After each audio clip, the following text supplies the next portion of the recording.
여러분들 안녕하세요.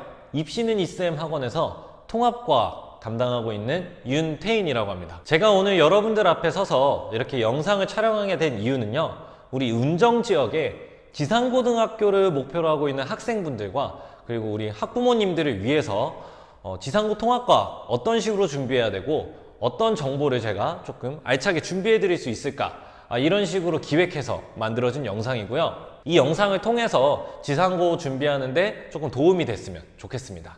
그럼 바로 시작해 보도록 하겠습니다. 통합과학이라는 단어, 사실 과학이라는 단어는 많이 들어보셨을 텐데 통합과학이라는 단어는 이제 고등학교 올라와서 처음 접해 보셨을 텐데요. 이제 적을 알면 지피지기 백전백승 뭐 이런 말 있죠. 적을 알고 나를 알면 전투에서 승리하는 게 뭐 100번이다. 뭐 100번 싸우면 100번 이길 수 있다, 이런 식의 말이 있죠. 그래서 우리 통합과학에 대해서 먼저 알아볼까 합니다. 우리 통합과학을 알아보기 전에 이 통합과학보다 윗개념인 이제 과학에 대해서 먼저 알아볼 필요가 있는데요. 우리 과학이라는 것은 평소에 정의에 대해서 아마 많이 생각해 보시진 않으셨을 것 같은데 여기 나와 있는 대로 사물의 구조, 성질, 법칙 등을 관찰 가능한 방법으로 얻어진 체계적이고 이론적인 지식의 체계를 말한다 라고 써져 있습니다.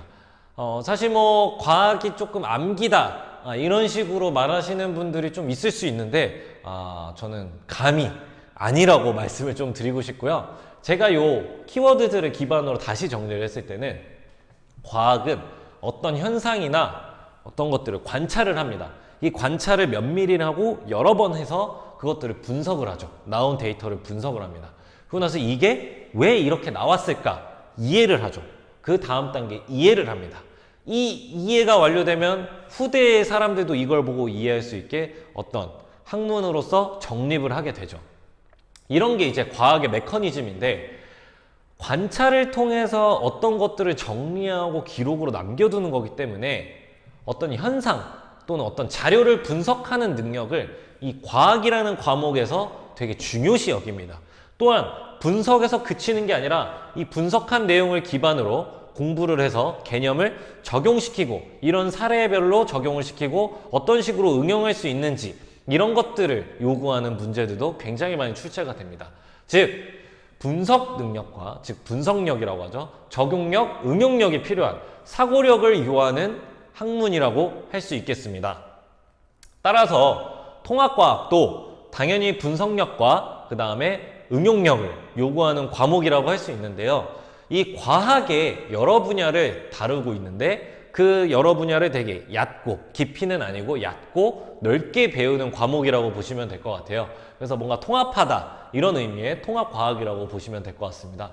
그래서 여러분들이 1년 동안 이제 접하게 될 단원들을 쭉 나열했는데요. 이 단원이 되게 여러 이름으로 되어 있지만 단원별로 물리 파트 있고 화학 파트 있고 뭐 생명과학 파트, 지구과학 파트 되게 다양하게 나눠져 있습니다. 이런 것들을 통합해서 배우는 거죠. 그래서 수능 과학 탐구를 선택하기 전에 여러분들이 기본기를 쌓게 되고 그 다음에 각 파트별로 맛을 보게 되면서 내가 고학년으로 올라갈 때 어떤 과목 선택하면 좋겠다, 이런 것들을 좀 준비하는 과정이라고도 볼 수 있겠네요. 통합과학은. 자, 그래요. 이렇게 뭐 준비하고 맛보고 되게 이런 간단하고 어떻게 보면은 1학년 수업 중에서도 단위수가 되게 적죠, 통합과학이.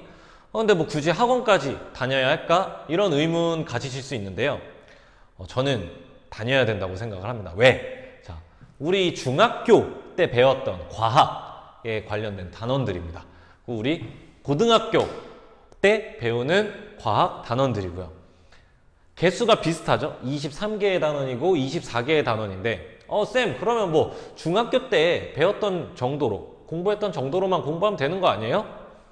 재밌는 사실은 재밌는 사실은 중학교 1학년, 2학년, 3학년을 합쳐놓은 단원의 수고요. 여기서는 고등학교 1학년, 즉 통합과학 때 배우는 단원의 수입니다. 압도적이죠? 한 학년에 요 정도밖에 안 배우는데 한 학년에 이 정도 배웁니다. 즉 많은 양을 배우게 되고요. 그 다음에 단원에 있는 텍스트 길이 보세요. 길죠? 그만큼 되게 세심하고 난이도가 높다라고 정의를 할 수 있겠습니다. 즉 양도 많아지고 깊이도 살짝 깊어지면서 난이도가 올라가는 이 통합과학, 과연 혼자서 할 수 있을까요? 과학이라는 것은 사실 연계학습 과정이라고도 하거든요.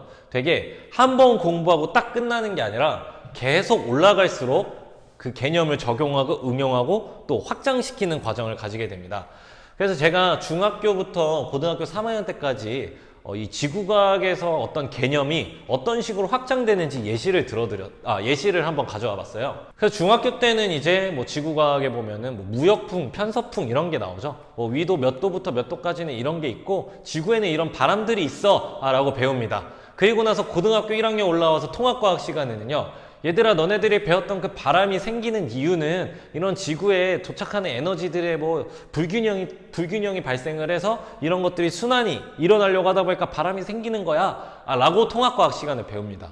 그리고 나서 여러분들이 또 올라가서 지구과학 1을 선택하게 되면요, 너네들 그 바람 생기는 거 알잖아. 근데 그게 그것뿐만이 아니라 전향력이라는 거, 즉 자전을 통해서 발생하는 힘이 더해져서 바람이 그냥 가는 게 아니라 방향을 가지고 바람이 불게 돼. 이런 식으로 지구과학 1 때 또 배우게 됩니다. 그리고 나서 마지막 고학년, 만약 여러분들이 지구과학 2를 선택하게 된다면 너네들이 배웠던 그 전향력이라는 거 있잖아. 그거 우리 한번 계산을 해볼까? 이런 식으로 개념이 확장이 되는 거죠. 즉 어떻게 보면 저는 수능을 준비하는 그런 기초공사 과정이라고 제가 비유를 하고 싶습니다. 수업 시간에도 이런 비유를 되게 제가 많이 드는데요.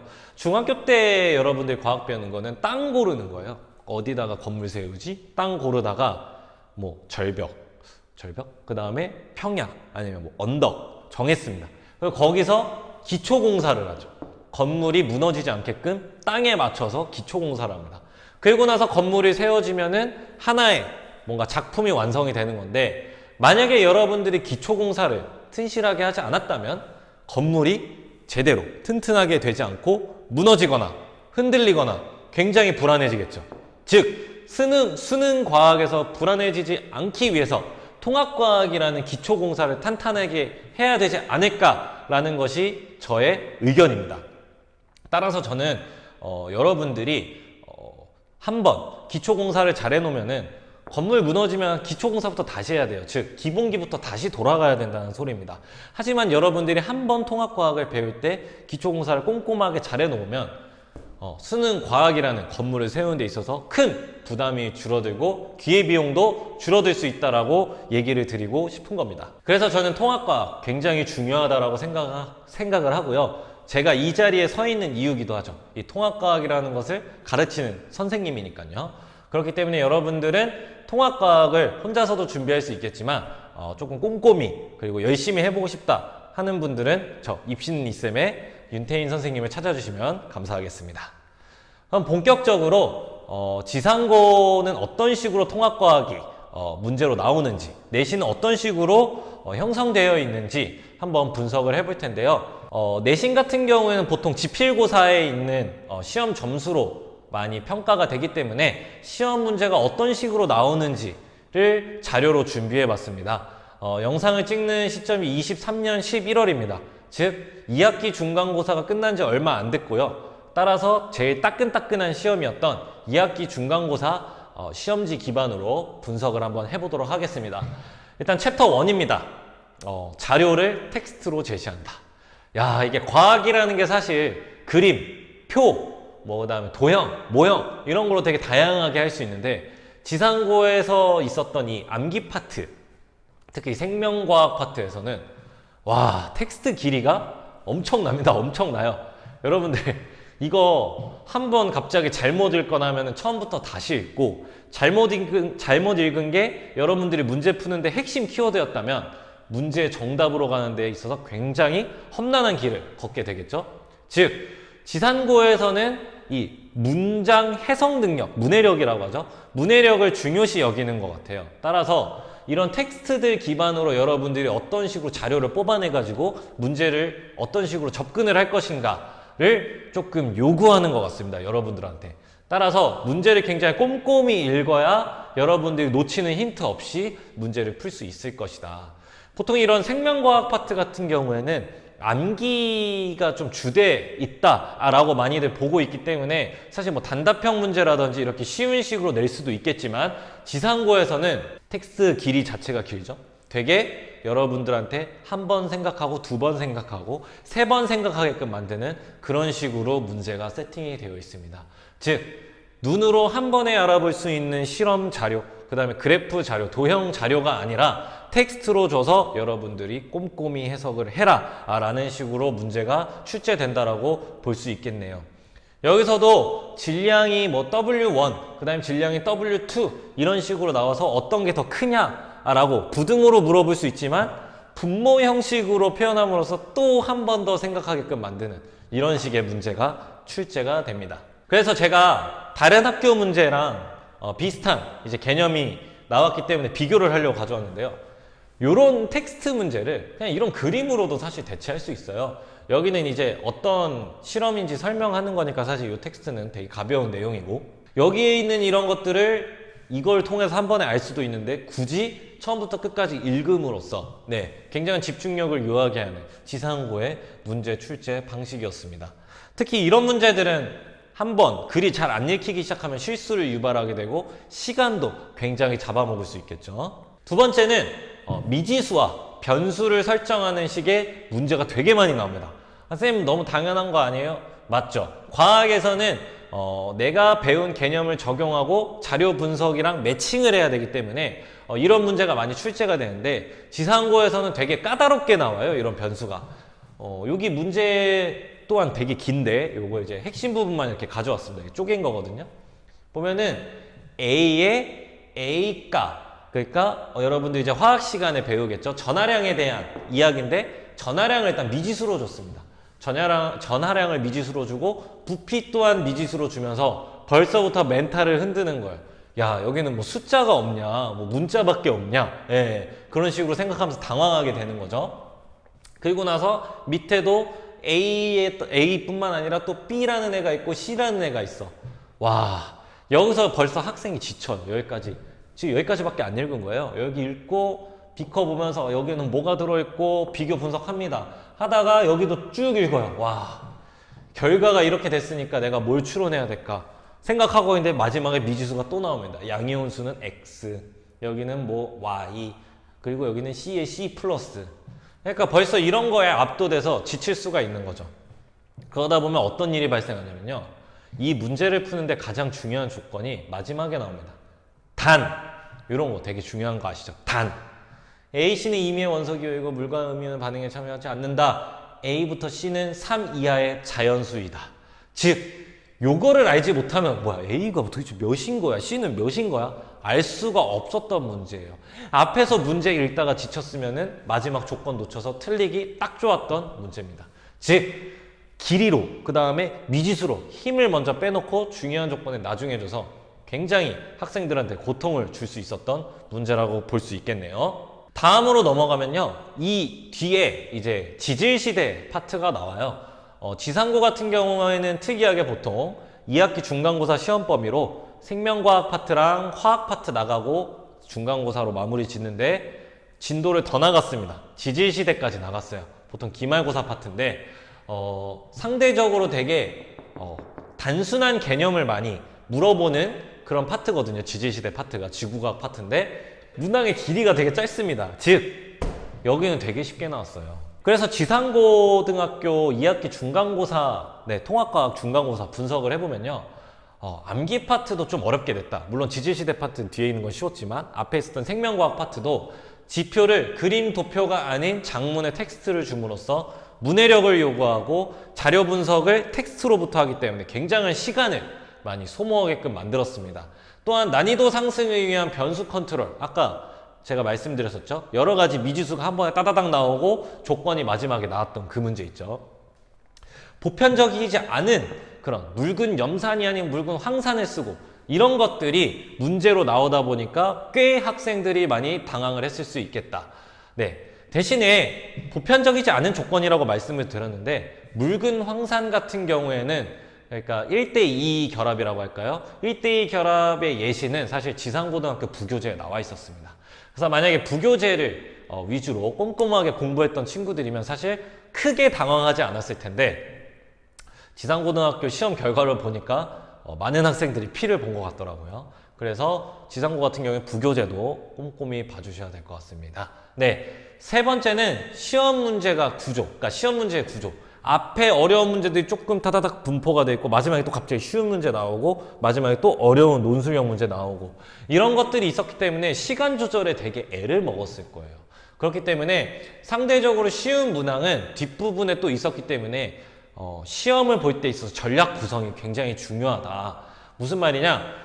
문제를 일단 끝까지 다 마지막 장까지는 보자 이런 말입니다. 그래서 내가 풀 수 있는 문제는 빨리 풀고 전략적으로 행동을 해서 고득점을 노려보자. 그러니까 시험 문제 푸는 방식의 전략을 짜보자 이러는 거죠. 지상고 시험에서는.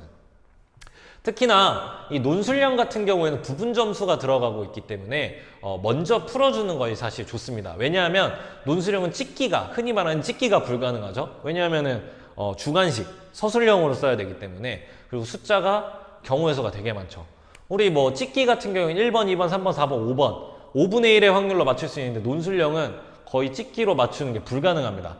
따라서 논술형에서 추가 점수, 부분 점수를 조금 얻어주는 전략을 짜서 시험을 뭔가 보는 전략을 그런 식으로 짰어야 지상고등학교에서 조금 좋은 성적을 거둘 수 있지 않았을까 이런 식으로 분석을 해보고 있습니다. 지상고등학교 통합과학을 준비하기 위해서 입시는 이쌤의 태인쌤을 찾아야 되는 이유를 제가 이제 앞으로 설명을 드릴 건데요. 저 같은 경우에는 학생에 의해, 학생을 위한 미국 링컨 대통령이 국민에 의해, 국민을 위한 이런 말을 했었는데 가지고 온 겁니다. 즉, 저는 학생이 되게 중요하고 학생과의 관계를 정말 중요시 여깁니다. 수업을 할 때. 그래서 학생과의 소통을 중요시 합니다. 네. 제가 OT 때도 항상 학생들한테 얘기하는데요. 이런 식으로 제가 얘기를 해요. 자, 얘들아, 내가 여자친구가 있어. 여자친구랑 저녁 식사를 하는데 내가 김치찌개를 먹으러 가자고 했어. 근데 여자친구 표정이 갑자기 안 좋아졌어. 여자친구 표정이 왜 안 좋을까? 하고 학생들한테 물어봐요. 학생들이 저녁에 김치찌개 너무 헤비한 거 아니에요? 뭐 분위기 안 좋은 거 아니에요? 여자친구 김치찌개 안 좋아하는 거 아니에요? 되게 다양한 이유가 나와요. 그렇습니다, 여러분들. 여자친구가 왜 기분이 안 좋은지 얘기를 안 해준다면 한 남자친구는 여러 가지 경우의 수를 생각할 수밖에 없어요. 그러다 보면 대화에 벽이 생기게 되고 서로 다른 소리를 하게 되는 문제가 발생하게 됩니다. 즉, 학생과 제가 수업을 할 때 맞춰가는 이 호흡도 마찬가지입니다. 학생이 어떤 걸 모르는지 정확하게 저한테 얘기를 해주고 소통을 해주고 저도 거기에 맞춰서 알려주고 이런 식으로 주고받고 오고 가야지만 학생들이 수업 시간에 정확히 저로부터 많은 것을 얻어갈 수가 있겠죠. 그리고 저는 학생들 절대 혼내지 않아요. 혼내는 거는 너무 감정 소비도 많이 들어가고 그 다음에 시간도 너무 많이 들어가고 분위기도 너무 안 좋아지는 것 같아요. 그래서 저는 사실 혼내는 걸 별로 좋아하지 않고요. 거의 안 혼냅니다. 다만 학생이 원하는 것과 싫어하는 것을 명확히 딱 판단을 해요. 그래서 여러분들 학생들이 뭐 어떤 걸 싫어할까요? 숙제? 뭐 당연히 싫어할 수 있겠지만 가장 싫어하는 거는 쉬는 시간 안 주고 계속 수업 나가는 거. 그리고 또 뭐가 있지? 그거. 수업을 9시에 맞춰야 되는데 뭐 9시 반까지 한다든지 이런 거 되게 싫어합니다. 그러니까 이런 것들을 여러분들이 숙제를 해올 수 있게끔 저랑 협상을 보는 거죠. 해오면 일찍 가라. 너 열심히 하네? 쉬는 시간 가서 물 마시고 와. 좀 자. 얘기할 수 있습니다. 열심히 안 하거나 잘 안 해오면 남아야지. 9시 넘어서 우리 보충 수업 하자. 아니면 쉬는 시간 부족해. 왜? 숙제 안 해왔으니까 이따 할 시간 만들려면 지금 너무 부족하다. 이런 식으로 사실 협상을 보는 거예요. 그러다 보면 학생들도 따로 제가 막 윽박지르거나 이런 식으로 강하게 얘기하지 않아도 그런 식으로 협상을 보니까 해옵니다. 네. 그래서 저는 학생과의 소통을 중요시 여기고 수업뿐만이 아니라 되게 잡담도 많이 하고요. 학생들이랑. 네. 친하게 지내려고 되게 노력을 많이 해요. 네. 뒤에 사례를 보여드리긴 할 건데 하여튼 학생들 되게 좋아하기 때문에 네. 저는 학생들과의 소통 그리고 관계 되게 중요시 합니다. 그리고 제가 지금 통합과학을 가르치고 있는데 한때 물리와 화학을 수능에서 포기했던 사람으로서 이 바닥을 찍었던 사람이 가르치는 게 사실 되게 꿀강이거든요. 왜냐하면 뭘 모르는지 내가 경험을 해봤으니까 학생들 입장에서 조금 더 생각할 수 있게 돼요. 아예 나도 이걸 포기할 정도로 싫어하고 멀리했던 과목인데 드디어 내가 가르치는 입장이 돼 보니까 아, 내가 그때 이런 걸 몰라서 이걸 포기하게 됐고 안 좋아하게 됐구나, 이런 것들을 알고 있으니까 학생들한테 얘기할 때 그리고 알려줄 때 좀 더 그런 부분이 메리트로 작용을 하는 것 같아요. 구체적으로 어떤 거냐면요, 이렇게 중화반응 파트, 킬러 문제 파트죠. 예, 이런 문제가 있다고 했을 때 이런 문제를 풀기 위해서 개념부터 먼저 체크를 해줘요. 되게 기본적인 거죠. 이런 개념을 알아야 이 문제에 접근할 수 있어. 만약에 여기에 있는 개념을 몰라? 그럼 넌 이 문제를 풀 수 없는 거야. 그러니까 이것부터 공부하자. 아이들마다 순서가 있고 문제를 푸는 순서가 있는 거예요. 그거를 맞춰줘야 됩니다. 그래야만이 이런 킬러 문제들도 맞출 수 있게 되는 거죠. 이게 된다면 다음으로는 문제에 어떻게 적용을 할지, 즉 개념 공부에서 접근을 끝내는 것으로 마무리하는 게 아니라 적용하는 것까지 어떤 식으로 문제를 풀면 좋을지 표를 써서 이런 식으로 채워나가. 그럼 너가 실수하지 않고 문제의 정답에 가까워질 수 있을 거야. 그리고 만약에 문제에서 이런 걸 꼬아냈다면 이런 식으로도 생각을 해봐 라는 식으로 세팅을 해줍니다. 그러니까 학생들이 방법을 알게 되니까 제가 문제 푸는 알고리즘을 그대로 학생의 뇌에다가 옮긴다고 생각하시면 될 것 같아요. 네, 그런 식으로 가르치고 있습니다. 이런 것들은 실제로 학부모님들이 이런 식으로 다 얘기를 해줘요. 절대 주작 아니고요. 궁금하신 분은 제가 실제로 인증을 해보겠습니다. 네, 자, 하나씩 조금 빠르게 읽어보면은 선생님께 과학을 배우면서 조금씩 자신감도 생기고 답답했던 게 풀리고 있는 것 같습니다. 좋게 봐주시고 또 잘 가르쳐 주셔서 너무 감사합니다. 앞으로 잘 부탁드려요. 저녁도 맛있게 드세요. 네, 이날 맛있는 거 아주 잘 먹었습니다. 네, 이런 것처럼 학생들이 저를 통해서 자신감이 업그레이드 되고, 또 두 번째 학생 같은 경우에는 오늘도 공부하면서 선생님은 친한 형 같아서 좋다고 또 말하네요. 학부모님이 보내주신 거예요. 지금 시점에 선생님을 만나 정말 좋습니다. 친구들 소개 좀 많이 하라고 했더니 자기만 쌤이랑 수업하고 싶다네요. 조금 슬프긴 한데 그래도 저를 되게 좋아해 준다는 거니까 정말 좋은 일입니다.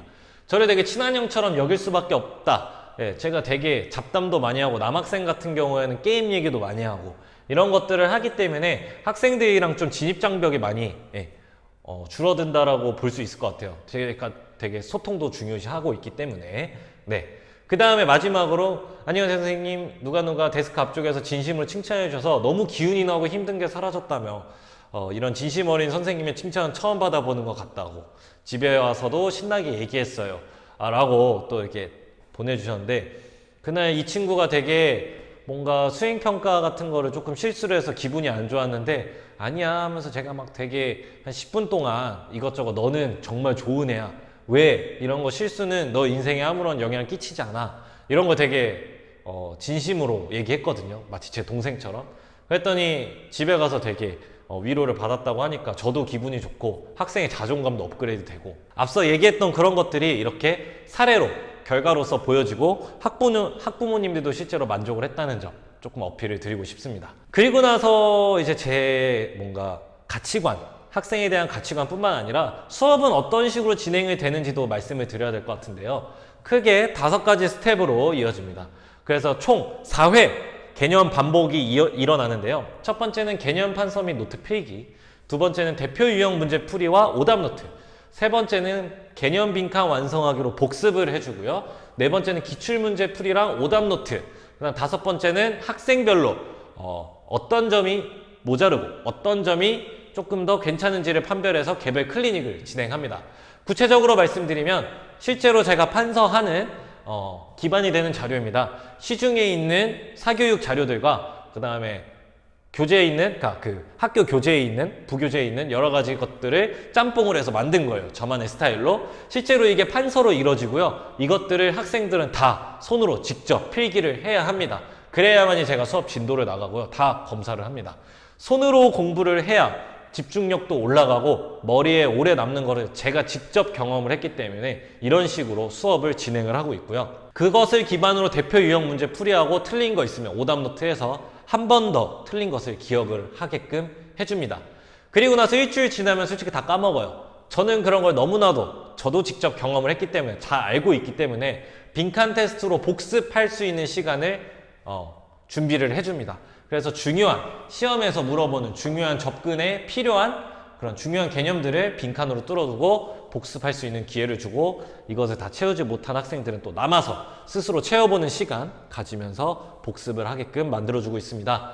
그리고 이것들이 다 진행이 되고 나서 기출문제를 풀고 오답 노트를 진행하면서 실전에서 어떤 식으로 적용할 수 있는지 여러 번 연습을 통해 내신을 준비할 수 있다고 보시면 되겠습니다. 학생들 입장에서는 이제 저런 수업 방식을 가지고 수업을 진행하게 되고, 학부모님들한테는 제가 학생과 관련해서 이런 식으로 관리가 들어가요. 매주 학습 상황에 대해서 기록을 하고 그것을 메시지로 보내드립니다. 이와 같이. 좀 길죠? 쓰는 게 되게 힘들긴 한데 이런 게 있어야 저한테도 좋거든요. 한번 보시죠. 숙제와 관련된 학습 기록을 다 적어드려요. 지난주에는 어떤 거를 내줬는데 뭘 안 해왔다. 이번 주에는 어떤 숙제가 나간다. 이런 식으로 딱 부모님한테 말씀을 드립니다. 그리고 나서 학생이랑 실제로 수업 시간에 진도를 어느 정도 나갔고, 학생이 수업 시간에 이런 특이사항이 있었다. 잠이 부족했던 것 같다. 너무 졸려한다. 컨디션이 안 좋아 보인다. 건강을 챙겨야 될 것 같다. 문제 풀이 때 집중을 안 한다. 이런 것들을 다 기록을 해서 말씀을 드려요. 왜냐하면 이런 것들을 저만 지도를 하는 게 아니라 학부모님도 협력해서 지도를 해야 학생이 보다 완성된 학습 성취도를 가져갈 수가 있습니다. 그래서 세 번째, 제가 한 번 더 강조를 드려요. 가정 내 학습 지도 요청. 여기서 부족했던 점 여기다가 한 번 더 어필을 해드리고요. 여기서 숙제 안 해왔던 거 한 번 더 어필을 해드립니다. 숙제 꼭 해오게 만들어주세요. 집에서 숙제 시키세요. 이런 식으로 말씀을 드리고요. 교재 프린트 노트 잘 안 가져오는 친구 분명히 있습니다.